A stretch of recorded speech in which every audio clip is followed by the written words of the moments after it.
right, we're recording. And so we last left Socrates et al. In the middle of a conversation about the nature of justice. Mm-hmm. So just to quickly summarize, Socrates was having a conversation with Polemarchus, who's the son of Cephalus, and they were talking about the nature of justice. And here we have an agitator who's been sort of writhing and shifting in their chair and has been really wanting to get involved with the discussion. So this individual, Thrasymachus, decides to interject pretty aggressively in this conversation and pointedly claims that Socrates is really just, in a way, BSing about what the nature of justice is, and that he has this sort of real and gritty and streetwise, I guess you could say, definition of justice, right? Correct, yeah. So what is it that Thrasymachus comes in claiming at this point?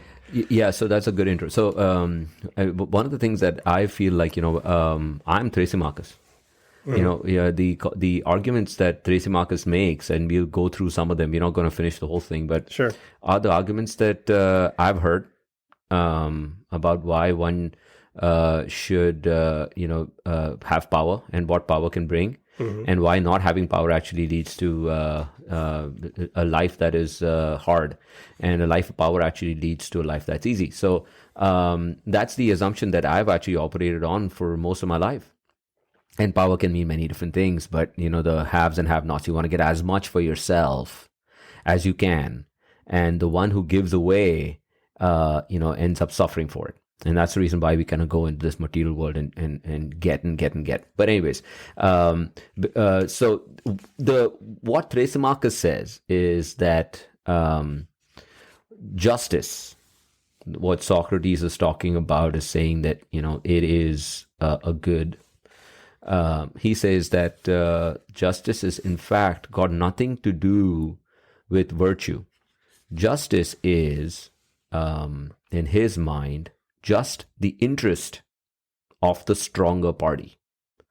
So what that means is he's when it comes to these dialogues, we have to kind of talk about them in like large sense. We cannot really necessarily be very specific to one individual. So he makes it about a governing body. So say he says it's a tyranny or a democracy or whatever. The strong in that situation is the ruling party, and the weak in that situation are the subjects. And he says that the ruling force makes a set of rules. It says these are the rules that people are going to abide, the subjects are going to abide by. And those then become the law. And he says that those laws are constructed by those rulers in their advantage. The tyrannical leader sets laws to make himself more powerful. States make laws to make themselves have more money, and they are not necessarily for it's not about doing good. It's not about serving your subjects. It's about actually accumulating power and wealth.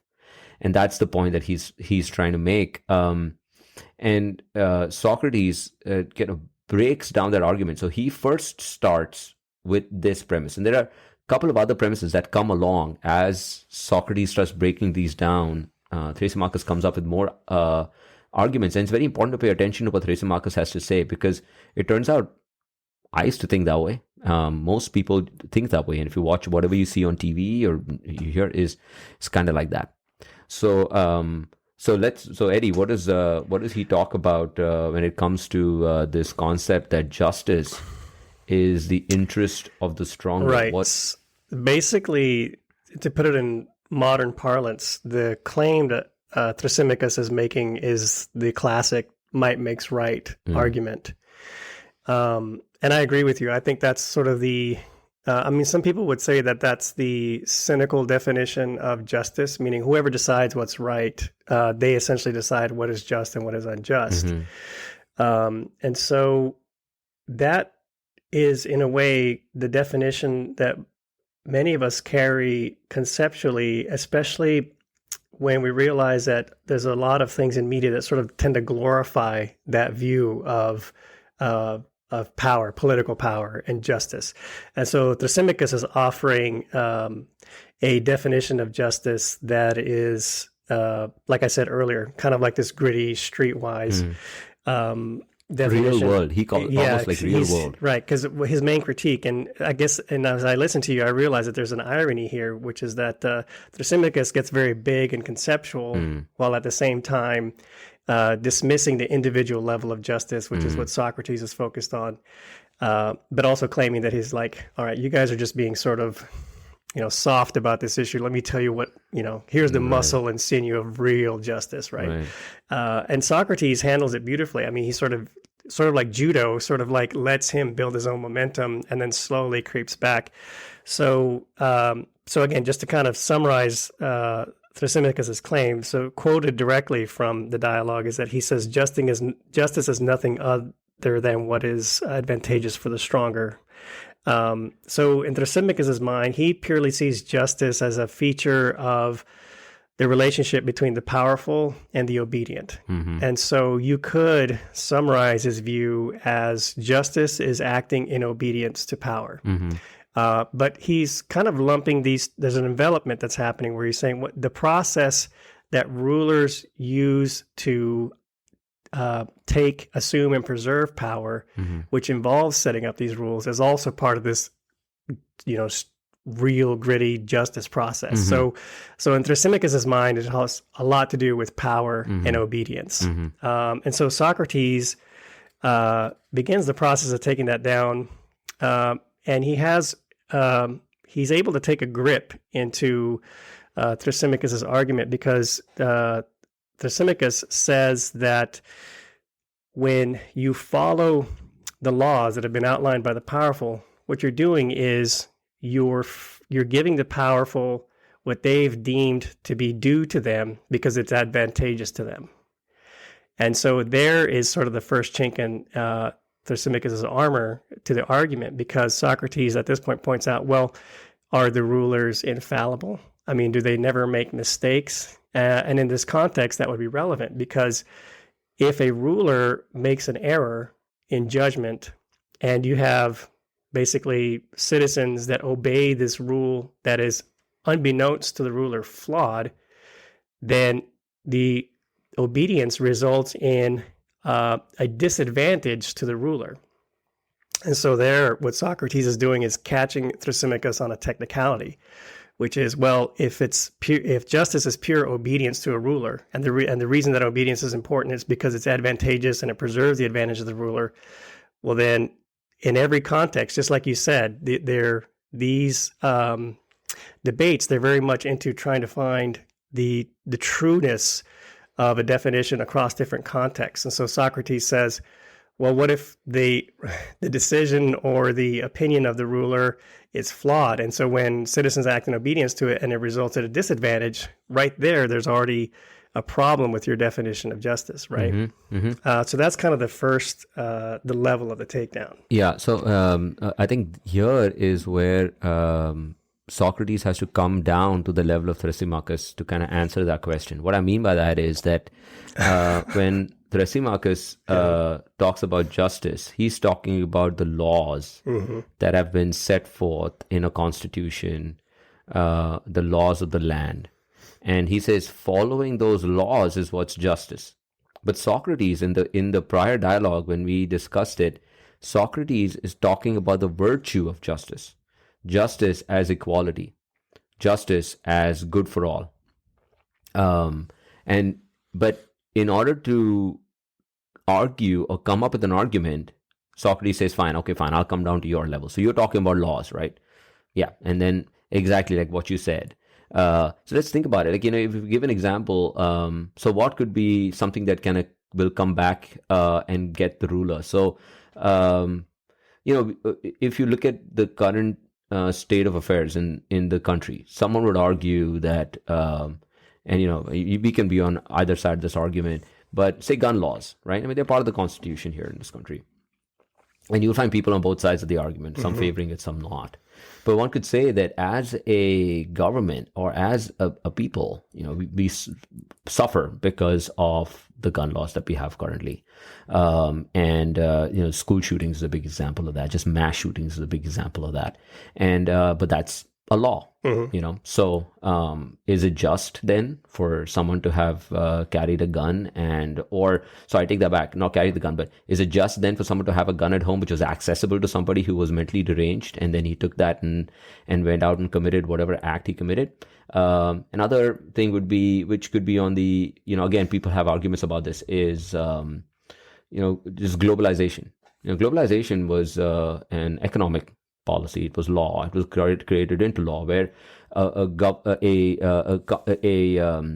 corporation in the United States could then take its offices and take them offshore, and then they're not liable to pay any taxes here. And globalization, it had a lot of benefits initially, where everybody was kind of, corporations were growing, manufacturing was taken to China, and things were being produced at mass scale for very cheap price. But what did it do for the government, for the people in the United States? It actually took away a lot of very good paying, middle of the road kind of production jobs. And that has, in a way, contributed to a lot of social ills. The rise in crime, the rise in opioid addiction. A lot of this is stemming from that. Now, again, these are, I'm trying to be as broad as I can about these. I'm not some strategy expert. I'm sure there are obviously benefits to both of these things and things like that. But that's an example of how one could take a law and bring it into effect, thinking it's going to be of benefit. A lot of these politicians are, they are in the pockets of the corporations. They can end up getting a lot of money from these corporations. So when a corporation wants to go global, there is the ruler is the one who benefits from it. Right. But the flip side of it essentially is that then that ruler is, in this case, a senator or whoever, is now answerable to his population, who's saying, where are my jobs gone? How come my son can't get a job despite having a high school degree, and now he's on the streets? You see what I mean? Yeah, totally. In fact, so that's the point Socrates is trying to make. Yeah, it's interesting that you bring up that example, because I was thinking something very similar as I was reading through this, because one of the main critiques in this dialogue that Socrates points out, and it sort of leads into the second part of the Socratic takedown of this position that Thrasymachus has proposed, is lobbyists. Mm-hmm. Mm-hmm. I immediately thought of lobbyists, and when industry has representatives in government that are trying to influence the politicians, the leaders, the rulers, to either make changes in policy or laws that benefit them. And often that process, we'll just say it flat out, has a corrupting effect, because what it's doing is it's redirecting the governing energy away from what is best for the people directly, and more toward what is good for me as the ruler. And so there's a situation where you have a ruler who Socrates would point out, and what we can get into the second half of the takedown of this position, is when a ruler is not acting in the best interests of their constituents or the representatives, they're not actually being a ruler. And I kind of want to go back to but before we go there, though, let's, like, if you think about other examples, we are talking about from a ruler perspective, but even if you talk about it from the advantages to the stronger, then there are other examples that we can come up with. Like, even if you think about one's employer, if you work in a healthcare corporation, sometimes the healthcare corporation ends up coming up with certain ideas or plans, and those plans come back to kind of bite them. Just give an example. Like, if you just look at fee-for-service medicine, and say you're an inner city hospital catering to an extremely high risk population group, multiple comorbidities, and now you go into this fee and who also have healthcare disparities. They don't make as much money to kind of be able to afford insurance. Because of globalization, they've lost their jobs. I'm just giving an example here, but point is that if that inner city hospital decides that, we want to maximize profit, we cannot be seeing a bunch of people in our hospital who cannot pay for their healthcare. We're going to say that this is a fee-for-service insurance only, and we're going to filter out all these people. And that makes business sense. That's not against the law. As a matter of fact, the corporation can choose to do this. But what happens then is that ERs get flooded with people who, if they would have seen in their primary care clinics, they would have stayed away from the ER. You see what I mean? Right. And it comes back to bite them, because then now they're providing that care, and folks are getting sicker, and it's higher acuity care, which is more expensive. They have no place to go after they have prolonged hospitalizations. All that could have been prevented if they would have had a robust system to provide for high quality primary care for these folks, integrate with the community as opposed to choose profit. This is just another example of, how this can kind of come back to bite them. Sure. Yeah, absolutely. And I think, so the other example that came to mind as I was reading this is the conflict that happens when a medical institution tries to carry more than one aim, essentially. When the mission of the institution is to be profitable, but also to provide care, there's going to be an intrinsic tension there. And it's a complex question because the institution needs to be able to provide that care, but at the same time, if there's an overemphasis on profit over the providing of that care, the quality of that care, that leads us to the current situation that we're in right now. I mean, I think we're in the middle of, systemic changes in medical reimbursement that are trying to incorporate quality and some of the other things that you had mentioned. Yeah. And I think in a way what's happening is sort of a slow unfolding reckoning of what was happening earlier, which was a fee-for-service.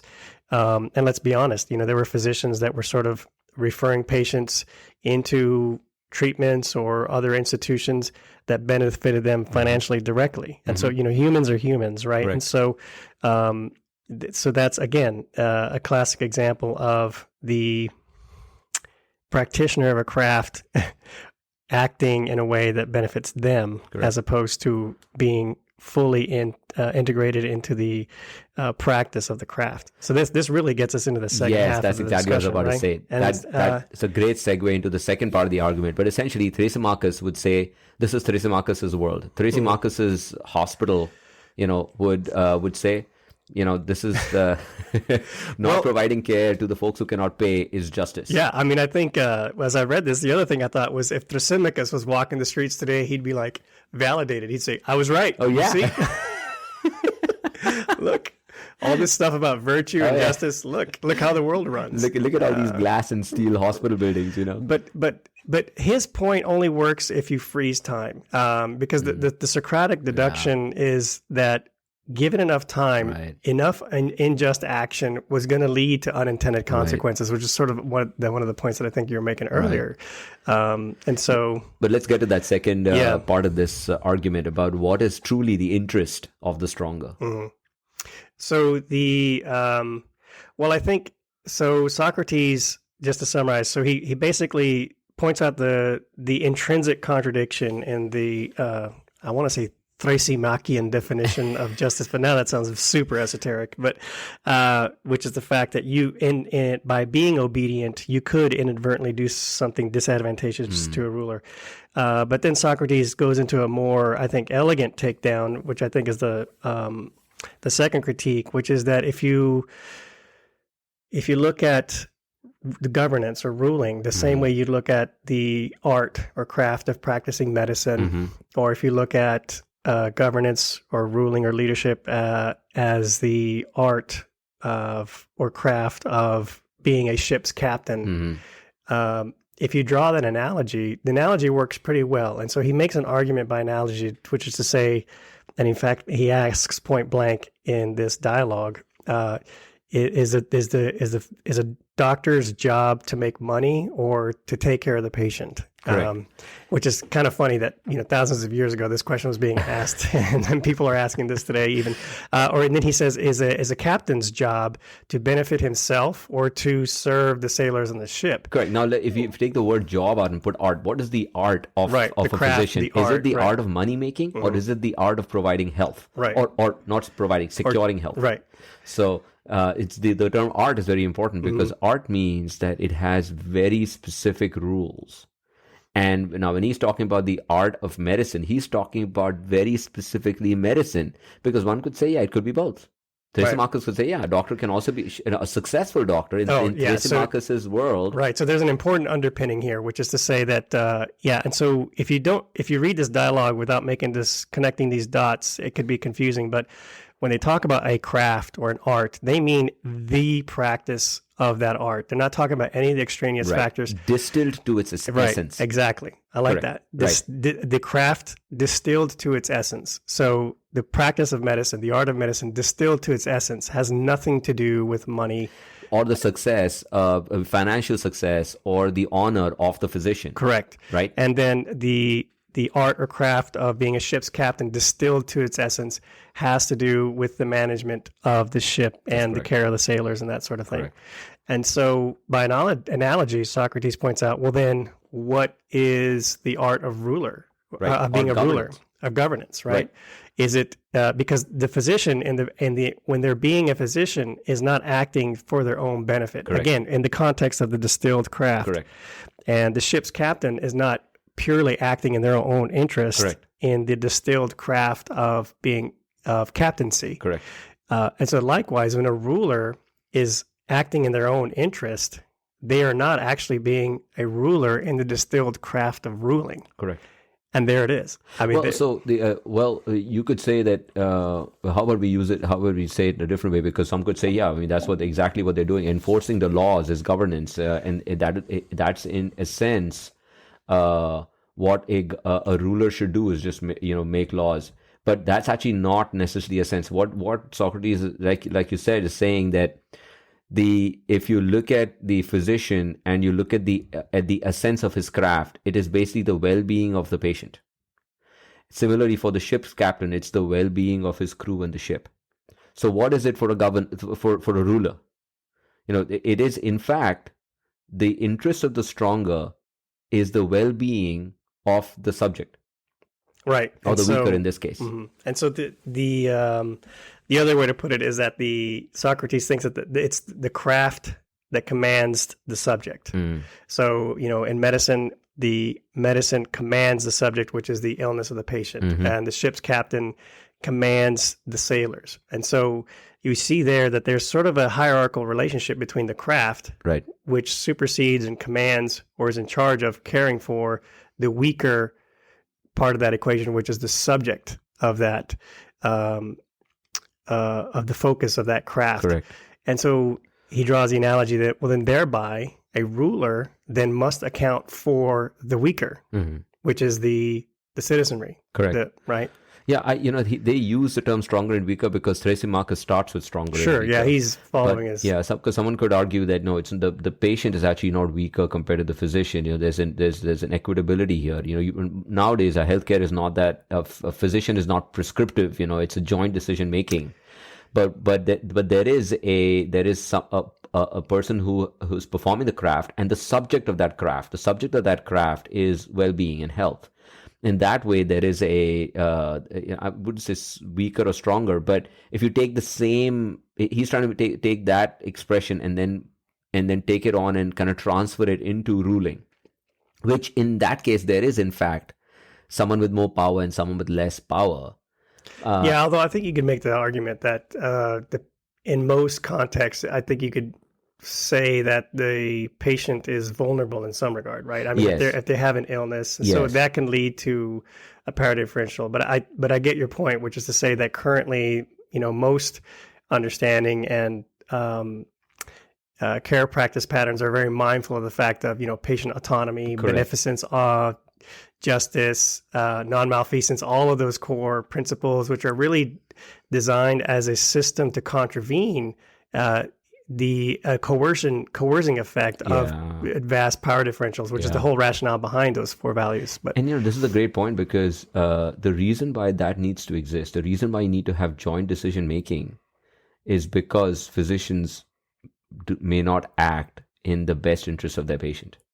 Because if the physicians were, and when I say best interest, what those interests are vary from patient to patient. I think that's the argument that's made with joint decision making. To give an example, an oncologist might say that getting rid of this patient's cancer is what is in the interest of the patient.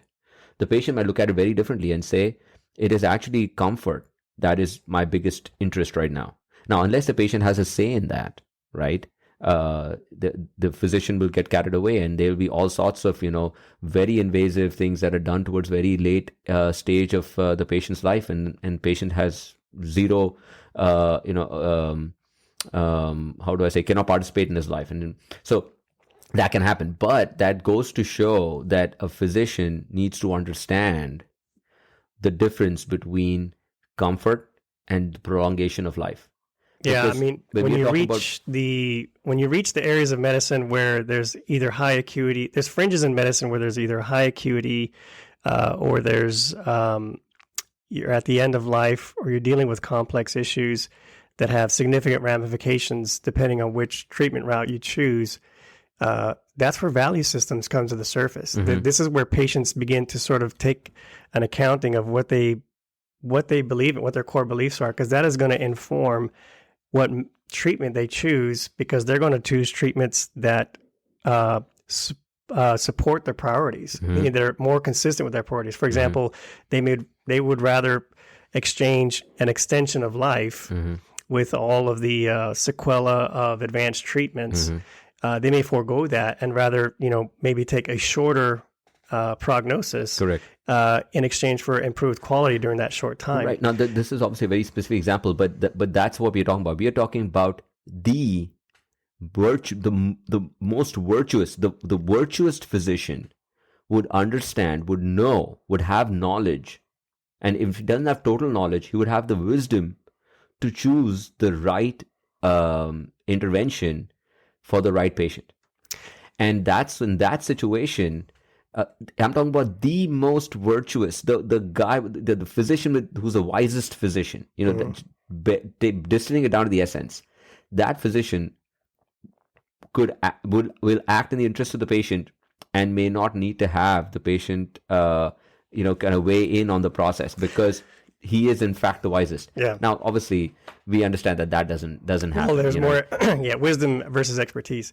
But it's interesting, as you say this, I've realized it cuts both ways too. Because, for example, in the consenting process, it's very important because, for example, you could have a patient say, "I don't want that." Correct. The patient could have a condition, for example, that's easily correctable or treatable, but there's some belief system there that's an impediment that's telling them, no, I don't want that. Or you may have detected a deficiency in the understanding of the treatment. That, this happens to me all the time. They're like, I don't like the sound of that. I'm not going to do that. I'm like, well, hold on a second. Yeah. And so what's happening there, you're not coercing them. What you're doing at that point is making sure they understand fully the nature of that treatment option. And they understand that, yes, they still have the option to turn it down, but that decision has to be made with confirmation that the patient understands what the nature of that treatment is, what the risks really are, and what they can expect in terms of benefits. So you could end up in situations where if you're overly deferential to the patient, or you have a patient who is very dismissive of something that would very obviously remedy the situation, you're obligated to make sure they understand what they're turning down. Correct. So what you're trying to say essentially is that this way of looking at the Socratic hospital as opposed to the Thrasymachus hospital, in a Socratic hospital, it's going to be in a place where both the physician and the patient have an understanding of justice, are wise, and they make the right decision. Now, it doesn't necessarily work in a Thrasymachus hospital where both the physician and the patient have completely different interests. Yeah, the competency of the patient has zero value in Thrasymachus General Hospital. Because also the patients, sometimes, there are patients who have certain expectations when it comes to consumption of healthcare. They're ready to undergo, aesthetic procedures and stuff like that, and things like that. So I'm not saying, what I'm saying essentially is that in these examples that are brought up here, when they talk about the patient showing up to the physician and the physician in that situation being stronger than the patient, it's not necessarily that there's a strong and weak relationship, or the understanding is, like you said, the patient is in a vulnerable situation. The patient understands justice. He understands, that aspect of virtue, and the physician is not in a position of vulnerability. As a matter of fact, he's in a position of strength because he can change the outcome. And he's a virtuous physician, so he understands the essence of the business here. If the essence of the art of medicine here in this patient's case is saying that, listen, we need to get you comfortable, get you home, and start preparing you for death, that would in fact be the right choice. But someone would argue that, how can that be the right choice? But in a virtuous society where all things are equal, the patient will understand that that's the right choice for him. As a matter of fact, the patient will walk in, I think, knowing that that's the right choice for him. Right. But that's the reason why Socratic dialogues, you have to kind of take it with a pinch of salt. Right. You're looking at you're looking at the pure essence of things. Mm-hmm. Like, again, these are all the very distilled concept.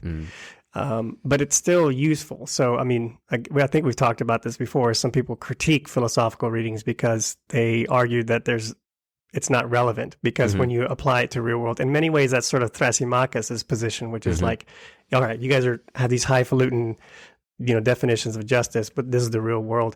But I think this dialogue illustrates nicely the fact that we are talking about abstract conceptual terms, but they still inform thought and action in day-to-day activity. Yeah.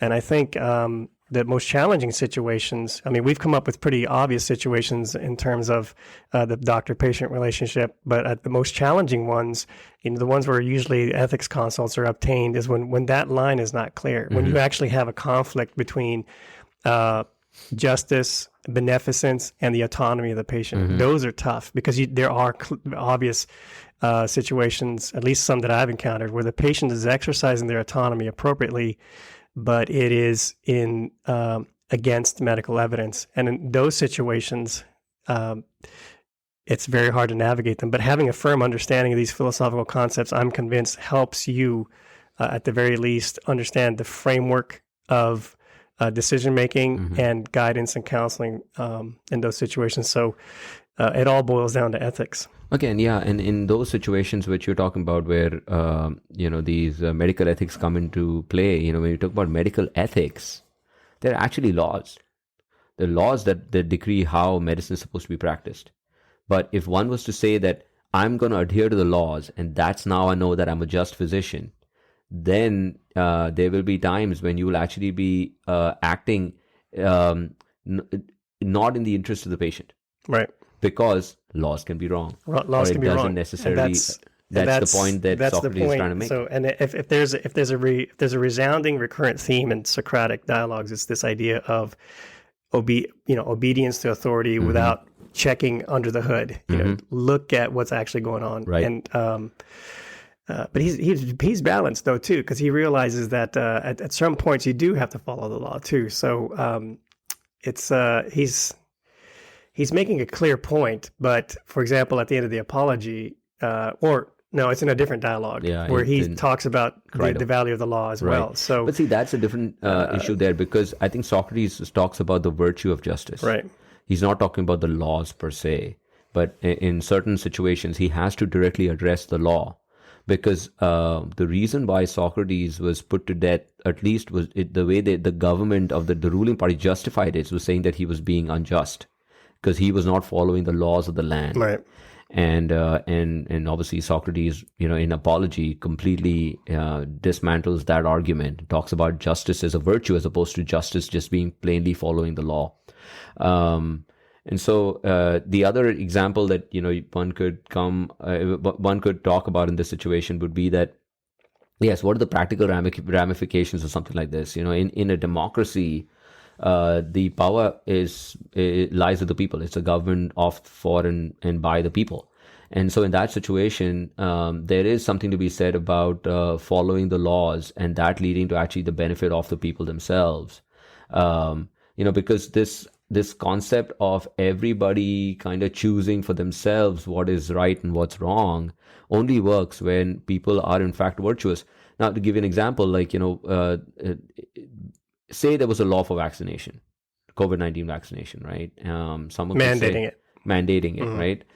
Someone could say that that law is unjust because it is making somebody do something that they don't want to do. It's not in the advantage of the subject, right? And that argument could be very easily dismantled, correct? Or another way of looking at it, essentially saying that, which is actually the case right now, saying that you have the right to choose. The law of the land is that you have the right to choose, right? That is in fact at the disadvantage of the people. People being the rulers, like democracy is where people actually are the rulers, right? It's the government by the people. So in that land, a land which says that creates a law that says that, you are free to choose, in that law, not choosing a vaccination actually leads to harm to the people themselves. So, Right. But you see in that situation, what's happening is that there's a conflict between beneficence and autonomy, right? And that's what I was saying. So when those two are in conflict, that's when you have a lot of ethical tension, and that's why I think we're in the climate that we're in right now. Correct. With but all the this autonomy, tension. the reason why the conflict exists is because the folks who have autonomy don't necessarily have wisdom. Right. With autonomy comes great responsibility. Right. Absolutely. Right. Yeah. I mean, so this gets to the point of the idea between. And there's a distinction between freedom and justice, right? They're not the same thing. No. So you're free to make your own. So, and I think this is something that would be consistent with the Socratic ideal. You're absolutely free to make your own choice. Absolutely. But you should hold yourself to a standard and have a rationale as to why you're making the choice you're making. And the fact that you have a choice is not a rationale for your choice. Right. Like to say that you will not get vaccinated because you have the freedom to not get vaccinated. Sure, you do. But what is your actual reason? And if that reason is well-founded and not contaminated with either irrational, inaccurate thinking, right? Well, then more power to you. But if it's not, then you assume the responsibility of the potential hazard with that choice. But what makes it even more complex, though, is the fact that choice impacts others. Because, we know this virus spreads, and we know that it's a matter of a collective action that needs to take place. Well, what you're trying to say essentially is individual freedom sometimes runs cross with equality and justice for all. But just bringing it back to this argument, because I think we may have to wrap up here, is the fact that for any person or institution that is in the driver's seat, is the ruling party, is the stronger. Whenever there is a conflict of interests, money versus equality, I think at that point there should be a pause, because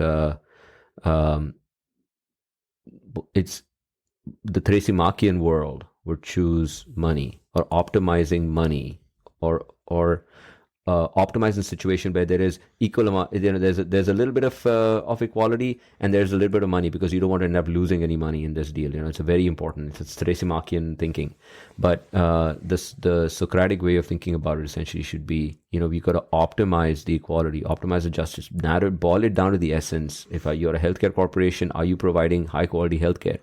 And the money, the honor, the acclaim will come. That's how the decision making should be for any leader out there, who's going to be making a decision by boiling it down to the essence and taking money out of the equation, unless the art of making money is what you're involved in. If you're a hedge fund manager, the pure essence of it essentially is to make a profit. Right. But this is not a podcast for hedge fund managers. Right. So for anyone who's in healthcare, we have to optimize the essence, the health, before we start thinking about profit, because sometimes you may lose money, but in the long run, there is a lot more to be gained. I'm just thrilled to add another eponym to my ideologies. So I'm going to add Thrasymachus to Machiavellian, Orwellian, Kafkaesque. Well, so to kind of bring it home then, so essentially at this point of the dialogue, Thrasymachus actually acquiesces, but it's a brief acquiescence, because he comes back with more fire, and in the next episode we'll get into Thrasymachus' counterattack, which is in a way a much deeper argument that he's making, and so Socrates has to contend with that one as well, and we'll definitely dive in on the next episode. We'll dive into Thrasymachus world again next time. That's right. Okay, we'll leave it there. It's good.